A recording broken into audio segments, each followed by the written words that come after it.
Coming up on At the Heart of It with Nancy Brown. I embraced my second act, almost it was out of necessity, to be honest with you. When I retired from baseball, I was dealing with some mental health issues, and art was my therapy. That message really resonate with other kids that it's okay to be bold and brash about your dreams.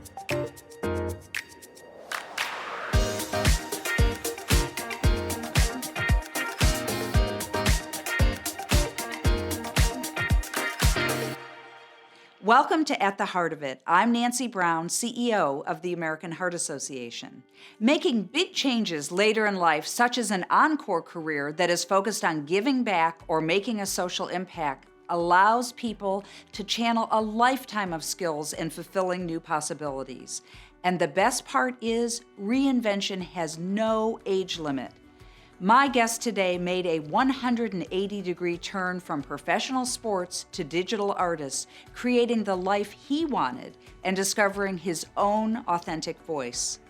The influential psychologist Abraham Maslow once wrote, "In any given moment, we have two options: to step forward into growth or to step back into safety." Micah Johnson has stepped forward into growth all his life, despite the fear that often accompanies such change. Beginning in childhood, he focused on one dream: to play Major League Baseball. When his goals changed, he didn't flounder. Micah embraced it, and today he'll share with us exactly how he did it.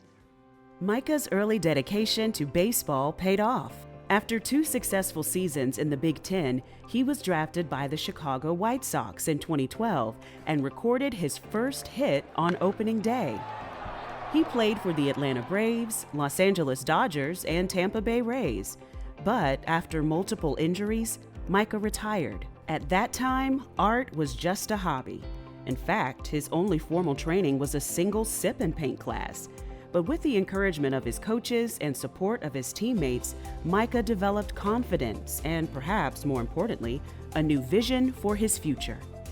Micah now works at the intersection of art and technology, where he creates dramatic images depicting dreams of racial equality.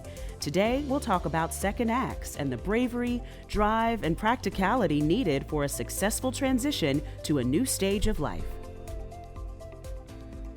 Micah, thanks so much for joining me today. It's so great to see you. Oh, thanks for having me. Honor for me to be able to kick it off with you. But speaking of kicking off, I have a few questions I want to ask you. I call these my signature 5. Perfect. So let's get at it. Are you ready? I'm ready. Let's do All it. right. Wooden bat or metal? Wooden. Tell us why. Oh, wooden? the sound of it's way better. Oh, the sound is The so sound, good. As yeah, a fan, I love the It's sound. nostalgic. Yeah, it is nostalgic. Watercolors or finger paint? Finger paints, because that's what my daughter does. So Your daughter, who's 3, right? My daughter's 3, and we just do finger paints now. She's not a big brush person yet. Yeah, she'll get there. Let's hope. The artist you most admire? Artist I most admire, Jenny Saville, large female figurative works. It's some of the most beautiful works I've ever seen, and it's raw. And so that's probably an artist I really admire. That's amazing. What's your favorite e-sport? E-sport. I like Mario Kart. Oh, do you? Fun, simple. I'm a fun and simple guy. Yeah. And I can't play all these advanced games. I know they're really tough, aren't they? Yep. It takes way too much thinking. Way too much. These games should be fun, not requiring Mindless. Exactly, mindless is exactly right. What's your favorite smoothie? Man, something with turmeric. I need turmeric and ginger in it. Then I'm good. I don't really care about the ancillary ingredients. Just give me that. That's good. That's good to know. Well, creating a second act or an encore career can be really daunting for some. But I look at you and all you have accomplished. Tell us about that. What is your approach, and how did you embrace your second act? I embraced my second act just because it was out of necessity, to be honest with you. When I retired from baseball, I was dealing with some mental health issues, and art was my therapy. And so when I retired, that's what I kept doing because it was my escape. And I just fell in love with the process of creating art. And so I was very fortunate to find a passion that, I love, if not more than I loved baseball. And so I know that's not the case for every former athlete. But for me, it's something that I've continued to pursue. And now that I find a bigger mission where it's empowering kids and inspiring kids, it's really important. Is that part of your shirt that you're wearing today? Yeah. Tell us about that. I love it. Build worlds around dreams is kind of the motto. Build your own version of it around what you want to do.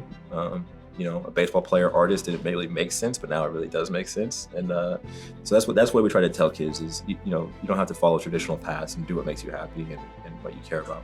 How old were you when you started loving art? I was older because I didn't discover art until I was about 25 years old when I was with the Los Angeles Dodgers. And that's when I really fell in love with art and fell in love with the process. So it was later in life. So when you were young, what did you want to be when you grew up? Did you know you wanted to be a baseball player? Or? Knew I wanted to be a Major League Baseball player since I was 2 or 3 years old. Since I could talk, that's all I ever said to people. And I learned through that it's okay to be that committed to something. And I know if baseball didn't work out, I never would have regretted it because I knew I sacrificed and I did everything I needed to do.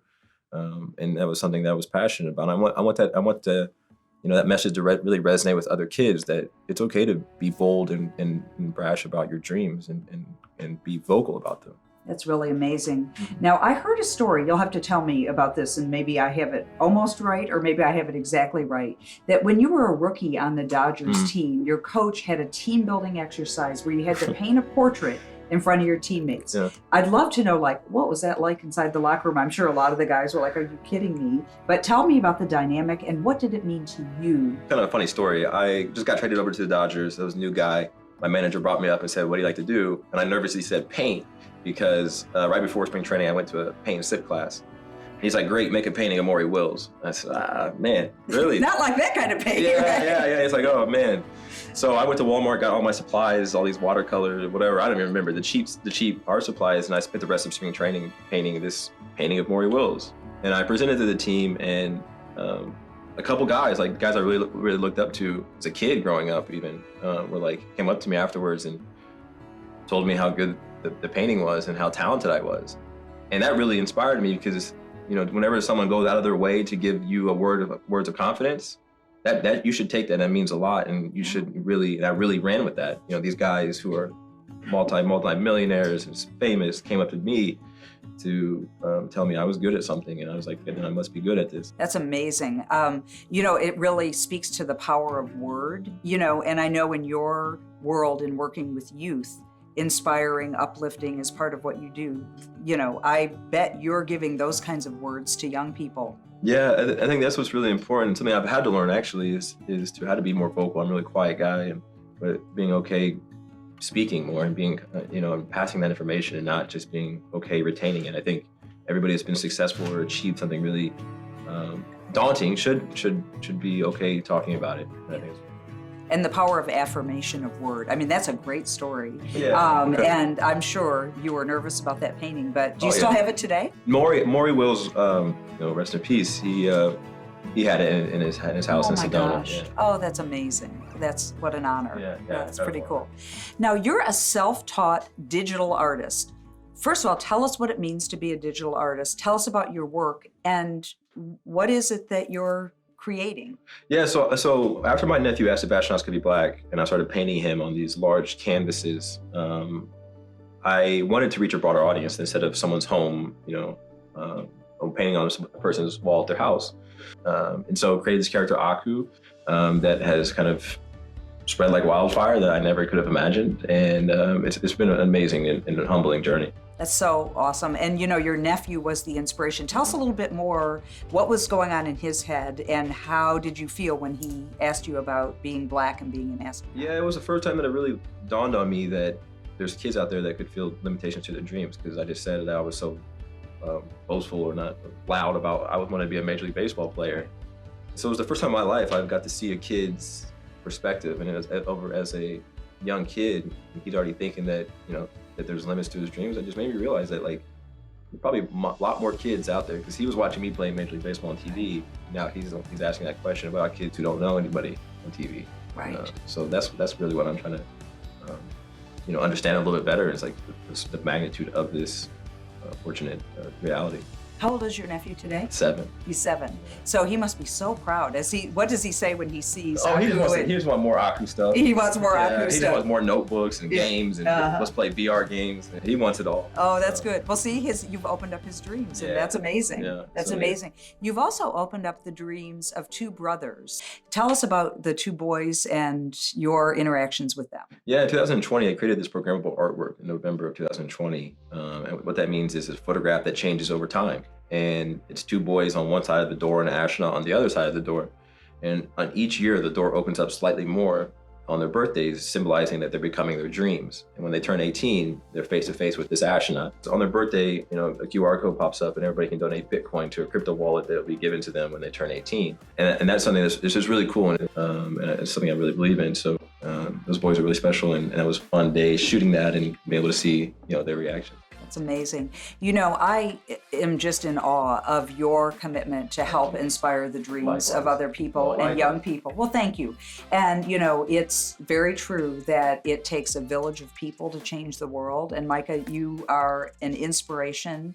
We're so proud to work with you and to call you a friend and a member of the family. Thank you for sharing your wisdom with us today. Micah Johnson is not just an athlete turned artist, he's also a visionary, an innovator, and a futurist, a true Renaissance man. And the future he envisions is incredibly inspiring. What will your next act be?